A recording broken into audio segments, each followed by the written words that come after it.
Hi, my name is Krishna, and this is the presentation for my final project for English 308 Mythology taught by Dr. Davis. In this paper, I'll be talking about Lord Krishna, and there are many exciting things coming. I'm going to be covering curses, prophecies, a version of the flooding myth, and more. But before we dive into it, to really understand the depth of the mythicity of Lord Krishna, I need to give you some context about what certain beliefs in Hinduism. So let's dive right into it.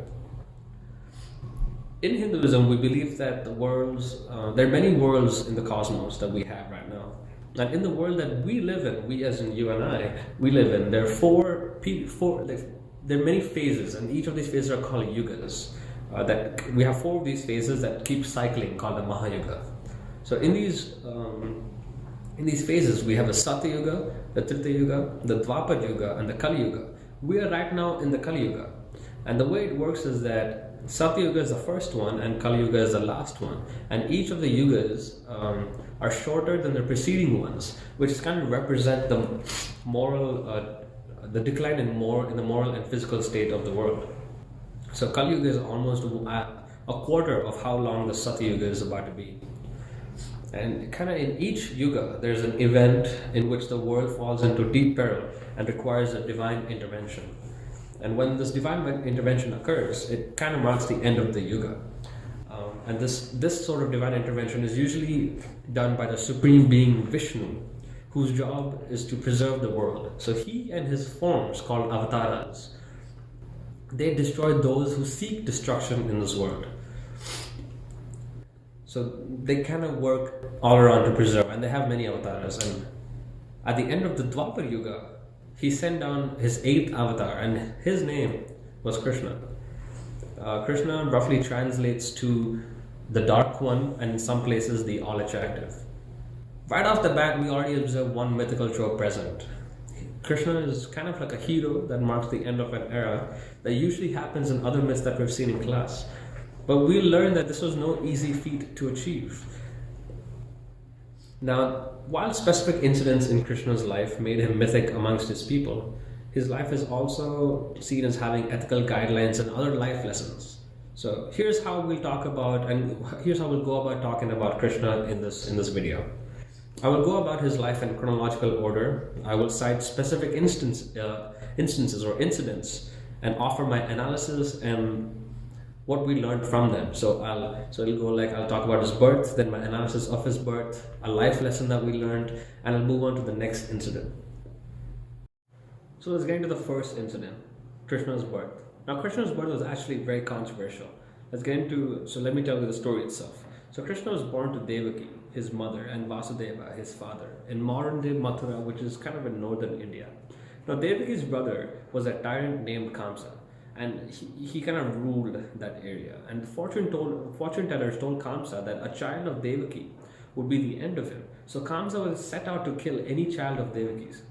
And to kind of avoid this, Krishna's father, Vasudeva, when Krishna was born, smuggled him across the river Yamuna and exchanged him with another baby whose mother's name is Yashoda. And now Yashoda is the one who actually raises Krishna. So Vasudeva exchanges Krishna with Yashoda's baby and takes it instead. Now Kamsa is actually really desperate to kill Krishna, so he calls upon a demon, Putana, and Kamsa instructs Putana that go kill all the babies that have been born in the past 10 days. And Putana, out of pure bloodlust, agrees and goes around killing babies. And finally, she enters the village that Krishna is in and hears about an interesting newborn, which happened to be Krishna. So Putana goes and finds the house that Krishna is living in. And one day when Yashoda kind of goes out to do some chores, Putana comes in the form of a beautiful lady and enters Yashoda's house and tries to get Krishna to suckle on her poison-smeared nipples. And Krishna does so. And Putana is expecting Krishna to die, but Krishna remains unaffected. And in turn, Putana kind of dies. So Krishna survives this attack upon him, which kind of leads us to believe, Krishna is this prophetic child. He was already a prophetic person because he marks the end of this era. But there's another prophecy where he kind of has problems with a male authority in his life, and he survives. So he was already kind of destined to do many things right before he was born. But Krishna, after all, is a child of prophecy and must survive, and therefore he does. So this incident in Krishna's life also teaches us a life lesson in which you must never intentionally hurt a person or animal, otherwise you will end up suffering, which is actually the Hindu concept of karma, which is used. I think the word is starting to gain a lot of popularity, but this is where it kind of originally started in Hinduism. And one thing we note that the trope of a child having or a person having trouble with a child, usually a male authoritative figure, is something that we see in other living myths as well. For example, Zeus, the Greek god of the sky, has problems with his father, and he actually dethroned his father Kronos, who in turn dethroned his father Uranus. And another example is the epic of Wendo, where we see that his father wants to kill his son because he wasn't his daughter. And yeah, that's kind of the first incident we want to talk about. Let's dive into the second incident. Now, as a young boy, now we're kind of progressing from Krishna's birth to when Krishna was a young boy. Krishna, as a young boy, was very mischievous. He was a prankster, and all the village people, with love, called him Makan Chor, which means butter thief. From the name, you can already understand that Krishna loved butter and would go around stealing butter from people's houses. So as a result, the people in the village would hang their butter from their ceiling using ropes. So Krishna would round up his friends and try to steal that butter by making human pyramids. So this is something we do see in modern India in the form of a ritual. So mostly done in the state of Maharashtra, India. People will form human pyramids that to symbolically steal butter on Krishna's birthday, called Janmashtami, which is usually a holiday. So it is a shared memory for many people, filled with joy. This ritual kind of allows a regular person to connect with a god by doing the same thing a god had done before. It makes people feel closer to his beliefs, and it really resonates with people currently living the myth of Lord Krishna, who believe in this myth. The next incident we're going to analyze is the Govardhana Hill. So this is a very popular incident cited when talking about Krishna, because this is the time he protected his village from the wrath of the god of rain, Indra. So during his youth, Krishna kind of suggested to the people of the village that they should stop worshipping, they should start worshipping a hill nearby called Govardhana instead of the god of rain, Indra. And after hearing this, Indra was very mad, and Indra let out devastating rains and thunderstorms to protect the villagers and cattle from this catastrophe. Krishna, with his pinky finger, kind of lifts up Govardhana mountain, a whole mountain, with his pinky finger, and shelters everybody down below. After seeing this heroic action by Krishna, Indra realizes his mistake and stops causing the disaster and apologizes to Krishna, which is very interesting because. But before we talk more about this incident, let us note that the story kind of involved water trying to wipe out a village, and this is a version of the flooding myth that we see. And a flooding is where the flooding myth is usually where a deity kind of summons a great tsunami or a flood to destroy a civilization. And we see this in the Epic of Gilgamesh, the Genesis flood narrative, and the story of Ireland's birth. However, in this case, the flooding was met with an equally powerful force, Krishna. And Krishna was already an integral figure in society. But after this incident, he was more than just a hero to the people. He was a god. Apotheosis. This story also teaches us two crucial life lessons. Whenever you can, you must help the needy.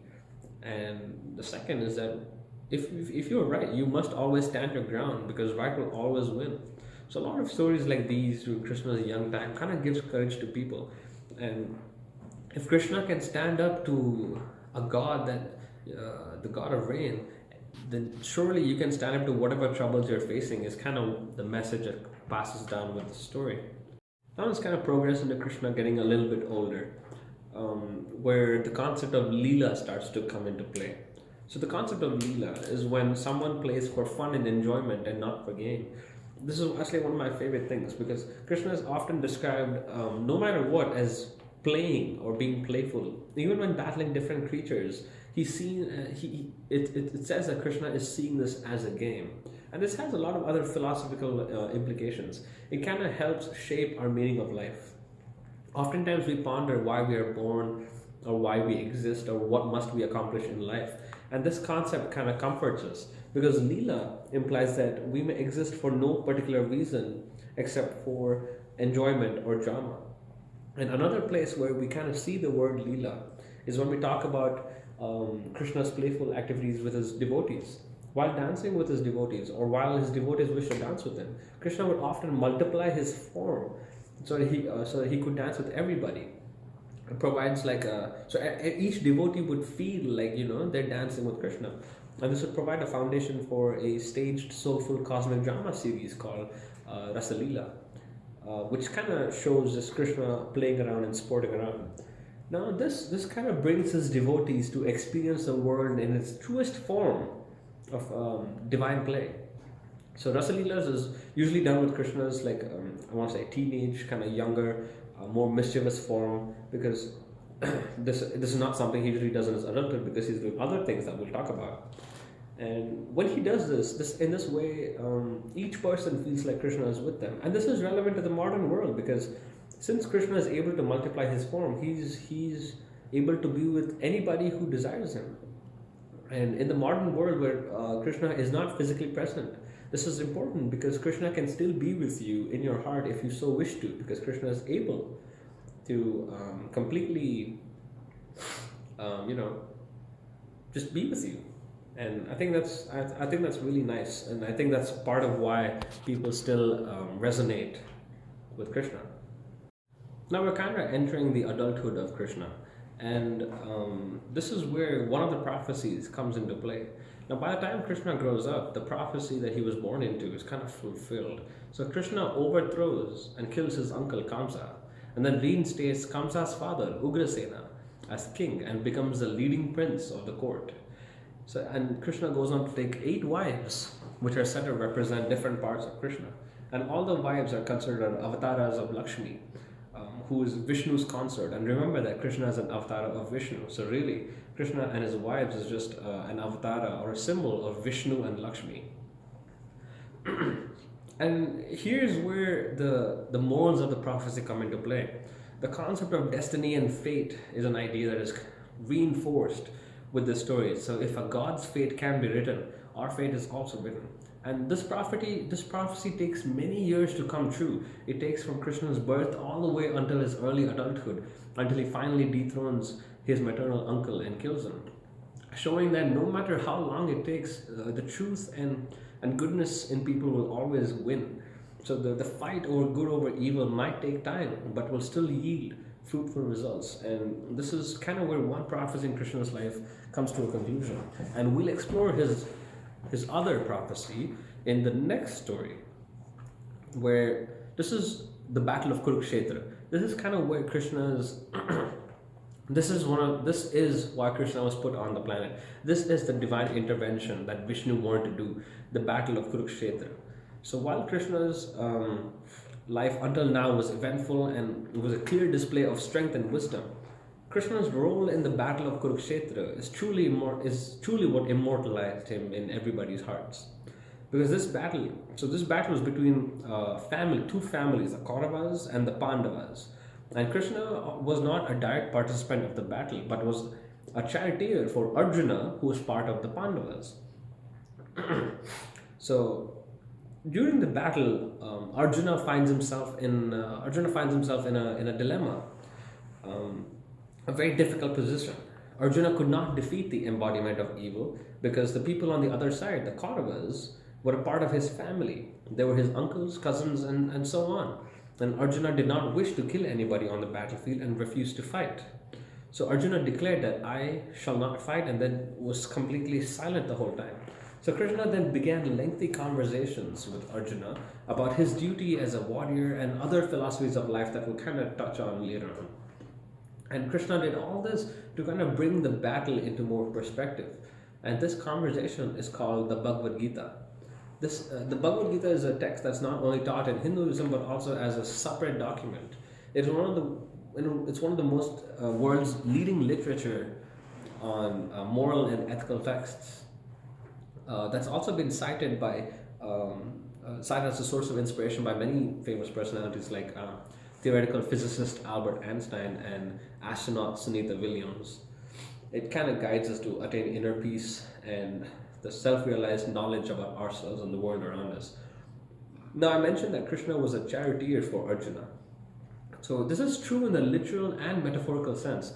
He was not only the charioteer, as in like physically uh, drove the chariot for Arjuna, but he also charioteered the battle itself by talking to Arjuna. So Krishna spoke about many things during his kind of talks with Arjuna, and a few things he said really stand out because basically tries to put the whole battle into perspective, and he says, "How has the dejection come to you at this juncture? This is not fit for a person of noble mind and deeds. It is graceful and does not lead one to heaven, O Arjuna. Please do not become a coward, O Arjuna, because it does not befit you. Shake off this trivial weakness of your heart and get up for the battle." And listening to this, Arjuna, still not wishing to kill anybody, says, "I shall not fight," and remain silent. And this is when Krishna starts diving into more deeper stuff about why this battle, why you must fight this battle. And he says, "You grieve for those who are not worthy of grief and yet speak clear words of wisdom. The wise grieve neither for the living nor for the dead." And then goes on to explain about the eternal spirit, and he says that the eternal spirit is still going to live on even if the physical container doesn't, and and the person he kills will just be reborn, and the cycle will keep continuing. So you are not causing a huge dent in the larger scheme of things. And more of this is found in the Bhagavad Gita, which I recommend everybody to read. And and after a lengthy conversation with Arjuna, Arjuna decides to complete the fight and then finishes it, emerging completely victorious. Now, after the battle, it's a huge. There's just there's so many deaths that have occurred that Krishna and the Pandavas are apologetic about, are feeling bad about. So they head over to the body of the commander-in-chief of their opponents, the Kauravas, and the commander-in-chief's name is Duryodhana, who lay just dead on the field. So the Krishnas and the Pandavas go there and see that the deceased parents are over there mourning their child, and Krishna and the Pandavas offered their apologies. Upon listening to their apology, the mother of Duryodhana, who is the commander-in-chief for the Kauravas, gets very mad and then curses Krishna. She curses him because she prayed to Krishna to keep her son safe, but Krishna could not. And Krishna says that, your curse upon me and my clan will come true only because of your devotion to your husband and me. And we and fast forward to 36 years later, the curse starts to take effect. Krishna's clan, the Yadavas, start killing each other in a frenzy, leaving only 3 people alive: Krishna, Krishna's charioteer Daruka, and another person named Bhabru. So Krishna then instructs, and they're all worried about where Krishna's brother Balarama is, and he's found meditating deeply inside a forest. And after seeing Balarama meditate, Krishna instructs his charioteer Daruka and Bhabru to go find Arjuna and inform Arjuna of the situation, and that Arjuna would take care of it. And so they leave. And then Krishna looks at Balarama and says, "I'm going to join you in this meditation," and then sits beside him. And Balarama did not respond, and instead a long serpent came out of his face. So his face kind of broke and a long serpent came out, signifying that Balarama had already left the mortal world. And and then Krishna realized it was only time that it was his time to leave too. And Krishna started thinking about different ways to leave the mortal world, and remembers a saint's words about applying a mixture of rice, sugar, and milk all over his body. And so Krishna does that, except on his feet. And to this, the saint says, "Okay, your death will be in your feet." And then moments later, a hunter enters the forest and confuses Krishna's feet as a lurking deer and shoots an arrow through them. And the arrow kind of pierces Krishna's feet, leaving Krishna bleeding continuously. And the hunter immediately realizes his mistake and heads over to Krishna and starts begging for forgiveness. And Krishna forgave him and consoled him, expressing that his death was inevitable. And then Krishna left the mortal world. After Krishna's death, his kingdom Dwarka also perished. The remnants of the kingdom are still observed today. These remnants are spread across a part of the Arabian Sea near the coast of Gujarat, which is a state in India. Krishna was born at a time of chaos and died at a time of chaos. His death, like I said before, marked the end of an era. It is evident that Krishna was a prophetic being. He was involved in 2 prophecies, to say the least, and probably more. He was the one tasked with preventing the world from being absorbed by conflict. Krishna was a divine intervention by Vishnu. Krishna fulfilled his duty, and as a result of that, good won over evil yet again. Once Krishna's duty was fulfilled, he left the mortal world. And during his time, he brought upon cosmos from chaos upon the world in any way that he could. When he was born, soon he became an omphalos in society through his good deeds to people, through his supernatural strength, his wisdom, and his desire to be good. And after the killing frenzy in his clansmen, there was nothing left to be the omphalos of, and thus the omphalos decided it was time to fade away, and thus he did. Lord Krishna is a living myth celebrated by many. His life and death serve as guides to the moral dilemmas of the world and people of the future. He gave us food customs, ritual practices, celebrations, holidays, and most importantly, wisdom. And Krishna still continues to provide through stories of his adventure. And with that, I conclude my final assignment. Thank you for watching.